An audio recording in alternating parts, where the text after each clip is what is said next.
Dans ce milieu de l'ombre, elle y apprend des méthodes classiques. Elle apprend le phishing, c'est-à-dire créer de faux emails pour voler les identifiants des gens. Elle apprend l'usurpation des comptes, c'est-à-dire pirater des comptes existants pour les utiliser à mauvais escient. Elle apprend la création des fausses identités numériques, inventer des personnalités fictives pour gagner la confiance des victimes et les escroquer. Elle apprend aussi l'escroquerie sentimentale, créer des relations amoureuses fictives pour extorquer de l'argent à des victimes solitaires. Et chaque technique qu'elle apprend à ce moment-là repose sur un principe simple: exploiter la confiance des gens, exploiter la solitude, exploiter l'ignorance technologique, exploiter les failles de la psychologie humaine. Saphir est très intelligente, donc elle observe, elle teste, elle ajuste, elle perfectionne les techniques des Yahoo Boys. Elle analyse ce qui fonctionne et ce qui échoue. Elle regarde les arnaqueurs les plus expérimentés, elle étudie leurs tactiques et elle identifie leurs erreurs.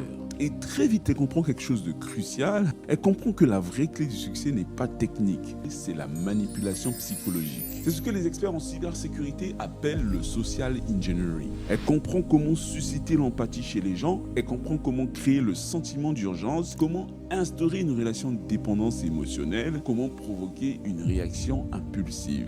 Elle maîtrise la phrase bien choisie, le message envoyé au bon moment, la tonalité rassurante ou autoritaire à utiliser à bon escient. Tout cela, elle sait que ça peut suffire à pousser une victime à cliquer là où elle ne devrait pas cliquer ou à livrer des informations sensibles sans la moindre méfiance. Saphir développe un style qui lui est propre. Elle apprend à adopter une voix douce au téléphone. Elle apprend à écrire des emails professionnels sans la moindre faute de grammaire, avec le ton exact qu'il faut. Elle apprend à adapter son discours au profil de chaque victime. Elle apprend à moduler son identité numérique selon les circonstances. Elle devient une actrice, une manipulatrice de génie. Ce qui au départ ressemblait à une curiosité ou à un apprentissage opportuniste devient une véritable expertise criminelle, une expertise fondée sur une compréhension intime des failles humaines. Elle n'est plus une simple observatrice des pratiques des brouteurs, elle s'impose progressivement comme une actrice capable d'aller bien au-delà des escroqueries de base. Quand elle bascule comme ça dans le côté sombre de la force internet, personne ne le sait, pas même ses parents, pas ses collègues, pas ses amis de LinkedIn. Pour le monde extérieur, Saphir est toujours cette jeune développeuse